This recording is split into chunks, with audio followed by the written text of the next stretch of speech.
la librairie de l'écho. L'étude de la semaine. Une étude originale cette semaine, celle de l'Observatoire du long terme. Et on est avec son président, qui est aussi dirigeant d'entreprise, Vincent Champin. Bonjour Vincent. Bonjour. Alors Vincent, vous êtes déjà venu dans ce studio pour nous parler des travaux de l'Observatoire du long terme. Et là, alors, nouvelle étude, alors, qui fait un peu l'effet d'une bombe, hein, avec un mot qui, j'avoue, fascine tout le monde à chaque fois qu'on en parle, c'est le mot de d'érosion. Votre étude s'appelle « Comment sauver le service public de la dérosion ». D'abord, qu'est-ce que la dérosion ? Alors merci. Écoute, la dérosion, c'est simple, c'est la dilution des moyens. Ouais. C'est-à-dire qu'on veut faire de plus en plus de choses. Les moyens augmentent, mais on veut faire de plus en plus de choses. Et en fait, les missions augmentent encore plus vite que les moyens. Dilution des moyens et l'érosion de la qualité. C'est-à-dire qu'on voit que chaque service a une qualité qui se dégrade au cours du temps. Et si on regarde malheureusement l'État, le coût augmente, la qualité baisse. Et la question un peu de tout le monde, c'est un, pourquoi, et deux, comment on peut inverser ça. Donc, pourquoi ? Et après, vous nous direz comment on peut inverser ça. Si vous faites les questions et les réponses. Non, mais comment on en est arrivé là ? C'est des questions qui... Enfin, en ce moment, il y a un débat très important sur les finances publiques, le coût des services publics. Alors ça, c'est évidemment un débat qui est important. Ce débat-là, cette question-là, elle s'est faite en 3 actes. Le premier acte, c'est 74 contre-choc pétrolier. La croissance passe de un peu moins de 6 points à beaucoup moins.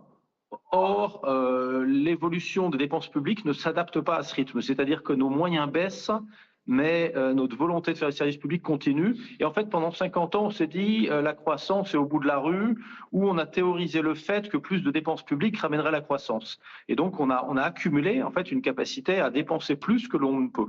Ça, c'est le premier point. Et en face, on mesure en fait très très mal la qualité. C'est-à-dire que, par exemple, la qualité, les files d'attente pour avoir un généraliste, c'est une association qui les mesure. La qualité de notre système éducatif, c'est l'OCDE. La qualité de l'enseignement supérieur, c'est le classement de Shanghai. Et donc, on était dans un système dans lequel il y a une pression croissante sur les coûts, avec aucune pression, aucune mesure de la qualité. Et en gros, ce qu'on mesurait bien les coûts a écrasé la qualité. Et donc, on s'est trouvé dans une situation où on se retrouve aujourd'hui à ne pas avoir réussi à empêcher une augmentation forte des coûts, mais à ne pas avoir fait que la pression sur les coûts qui a quand même existé se traduise par une amélioration de la qualité. Ça s'est traduit par une paupérisation des services publics. Alors, justement, quelle solution proposez-vous avec l'Observatoire du long terme, Vincent Champin ?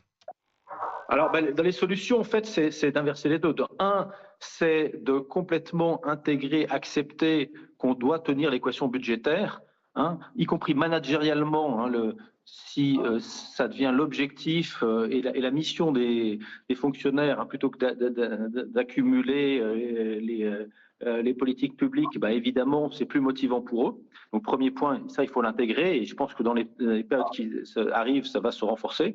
Le deuxième point, c'est qu'il faut beaucoup mieux mesurer la qualité, parce qu'un système dans lequel on mesure chaque centime et on ne mesure rien de la qualité, quand on tire sur la corde centime, ça écrase la qualité. Donc ça, c'est l'évaluation des projets de loi. C'est aussi l'évaluation des grands revirements de jurisprudence. Quand on fait un revirement de jurisprudence qui dit que les congés maladie durant les vacances doivent être payés par l'employeur. Je pense que dans ce cadre-là, il faudrait faire une évaluation économique parce que c'est des conséquences. Et il faut aussi gérer le cycle de vie des politiques publiques et des projets de loi. C'est-à-dire qu'un projet de loi, on se focalise souvent au moment du vote. La question, c'est la mise en œuvre, l'évaluation une fois mise en œuvre et éventuellement la disparition. Ce cycle de vie, il n'est pas géré. Non. Tout le monde veut donner son nom sur le projet de loi. Personne sur la revue qu'on doit faire 3 ou 4 ans après pour dire maintenant il est temps d'arrêter. Merci beaucoup Vincent Champin pour cette leçon et cette pédagogie de la d'érosion. Allez, c'est l'heure de retrouver nos multiples études et chiffres de la semaine. BFM Business, la librairie de l'écho, des idées et des chiffres.